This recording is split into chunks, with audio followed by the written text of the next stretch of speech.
Hello दोस्तों, मैं Pratap Kashyap no मोर की एक और फ्यूचर से जुड़ी हुई वीडियो में आपका स्वागत करता हूं। दोस्तों, आज की इस वीडियो में हम जानेंगे स्टेम सेल्स को, वो भी बहुत ही बारीकी से यानी कि डिटेल से। तो चलिए शुरुआत करते हैं और जानते हैं कि ये स्टेम सेल्स होती क्या है। तो सबसे पहले स्टेम सेल्स को अगर हम डिफाइन करना चाहें तो ये हमारे शरीर की कुछ ऐसी सेल्स होती हैं जो कि दूसरी बॉडी पार्ट्स को बनाने में हमारी बॉडी की हेल्प करते हैं। यानी कि अगर आपके पास ये सेल्स हैं तो आप इनसे अपनी बॉडी का कोई भी ऑर्गन बनाकर तैयार कर सकते हैं। तो आने वाले फ्यूचर में इसी के द्वारा अगर आपकी बॉडी में किसी ऑर्गन में कोई कमी आ जाती है तो उसे ठीक किया जा सकता है। अब हम जो स्टेम सेल्स हैं इनको थोड़ा डिटेल से समझते हैं। सबसे पहले जैसा कि आप जानते हैं, जो जीवन की शुरुआत होती है वो एक जो फीमेल से आने वाला ओवा होता है और जो मेल से आने वाला स्पर्म होता है, उन दोनों के फ्यूज होने के साथ में सेल एक बनती है जो कि आपकी टोटिपोटेंट सेल या फिर आपकी एम्ब्रियोनिक स्टेम सेल कहलाएगी। इस सेल के अंदर इतनी कैपेसिटी होती है कि ये आपके एक इंडिविजुअल को पूरा का पूरा बनाकर तैयार कर सकती है। अब जैसा कि आप जानते हैं कि जो हमारा ओवम और स्पर्म दोनों फ्यूज होकर उन्होंने एक सेल को बनाया था जिसे हम जाइगोट के नाम से जानते हैं। अब ये जो सेल होती है ये डिवाइड करना शुरू करेगी। इस सेल के अंदर 1 से 2 सेल बनेंगी, 2 से 4 और 4 से 8 और 8 से 16 और 16 से 32, इस तरीके से डबल होते चले जाएंगे नंबर में।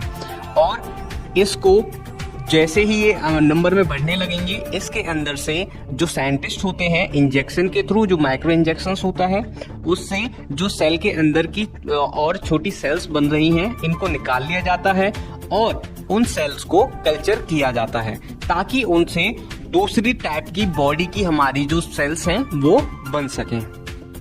यहाँ पर कल्चर का मतलब ये है, जैसे हम खेतों में खेती करने के लिए उसमें बीज डालते हैं और हमारे बहुत सारी जो फसलें हैं वो उग जाती हैं, तो इसी तरीके से यहाँ पर एक सेल ली जाती है, उसको परफेक्ट एनवायरनमेंट प्रोवाइड करवाया जाता है और टाइम के साथ में ये जो है अपने नंबर को बढ़ाती चली जाती हैं। इसके बाद आती है हमारी प्लूरिपोटेंट सेल। इनके अंदर थोड़ी सी कम कैपेसिटी होती है, ये पूरे के पूरे इंडिविजुअल को बना नहीं सकती क्योंकि ये जो है कुछ लिमिटेड ऑर्गन्स तक ही सीमित रह जाती हैं। और जो हमारी थर्ड टाइप की सेल्स होती हैं वो होती हैं हमारी अडल्ट स्टेम सेल, जो कि हम जैसे इंसान हैं हमारी बॉडी के अंदर से ही निकाली जा सकती है। और ये जो सेल्स निकाली जाती हैं इनकी बहुत ही कम कैपेसिटी होती है कि ये जिस टाइप की जहाँ से निकाली जाती हैं उसी टाइप की जो सेल्स होती हैं उनमें अपने आप को डिफरेंशिएट कर सकती हैं। तो आई होप आपको ये बात समझ में आ गई होगी। जो आपकी टोटिपोटेंट सेल्स होती हैं उनके अंदर कैपेसिटी होती है कि वो एक पूरे के पूरे ह्यूमन को बना सकती हैं। जो आपके प्लूरिपोटेंट सेल्स होती हैं उनके अंदर इतनी कैपेसिटी होती है कि वो आपके जो बॉडी के अलग अलग ऑर्गन्स हैं वो उनको बना सकती है।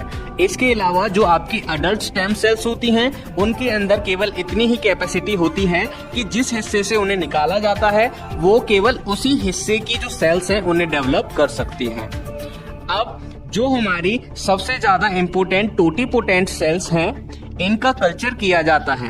आपको बेहतर तरीके से समझाने के लिए मैं एक एग्जांपल देता हूँ। मान लीजिए अगर किसी व्यक्ति का जो पैनक्रियाज है या फिर कोई लीवर है वो खराब है तो उस व्यक्ति को हॉस्पिटल के अंदर भर्ती किया जाएगा। उसके लिए क्या किया जाएगा, जो हमने IVF देखा था, इन विट्रो फर्टिलाइजेशन, यानी कि ओवा और जो स्पर्म होता है उसे जब लैब के अंदर फ्यूज किया जाता है तो उसे IVF बोला जाता है। इस दौरान जैसे का IVF करने के बाद में जो आपका टोटिपोटेंट सेल्स बन के आएंगी इनका कल्चर किया जाएगा और कल्चर करने के बाद में ये जो है वो डिफरेंट ऑर्गन जो भी रिक्वायर्ड है उसकी सेल्स को बनाकर तैयार कर सकती हैं। तो क्या इन सेल्स को उस पेशेंट के अंदर डाला जा सकता है? जवाब होगा अभी नहीं। ऐसा क्या कारण है कि उन्हें अभी नहीं डाला जा सकता? इसका कारण ये है कि जो आपका एम्ब्रियोनिक स्टेम सेल बनकर तैयार हुई है उसका जेनेटिक मटेरियल जो पेशेंट है उसके जेनेटिक मटेरियल से काफी अलग है। तो इसे कैसे ठीक किया जा सकता है, इसके लिए जो हमने एम्ब्रियोनिक स्टेम सेल यानी कि टोटिपोटेंट सेल्स जो निकाली है, हमने कल्चर किया है उसके अंदर से हम न्यूक्लियस जो होता है उसे निकाल देंगे और जो पेशेंट होता है उसके जो भी हिस्सा उसका खराब है वो उन सोमैटिक सेल्स को निकाला जाएगा उसकी बॉडी से, और बॉडी से निकालने के बाद जो उन सेल्स का न्यूक्लियस होगा उस न्यूक्लियस को उस टोटिपोटेंट सेल की न्यूक्लियस के साथ रिप्लेस कर दिया जाएगा। और समय के साथ में जैसे ही जो सेल है वो डिवाइड करेगी, उसकी जो न्यूक्लियस का जेनेटिक मटेरियल होता है वो भी डिवाइड करेगा, और जैसे आपका कल्चर कंप्लीट हो जाएगा और आपका ऑर्गन बनकर तैयार हो जाएगा, क्योंकि जो जेनेटिक मटेरियल है वो सेम हो चुका है, तो उसके अंदर जो बॉडी को रिजेक्ट करने का एक्शन होता है वो ऑलमोस्ट खत्म हो जाएगा। और इस तरीके से एक इंसान के अंदर उसी की बॉडी से बाहर ऑर्गन बनाकर तैयार किया गया और उसी की बॉडी की सेल से बनाकर तैयार किया गया है, तो इसमें उसे एक्सेप्ट करने में कोई भी दिक्कत नहीं होगी।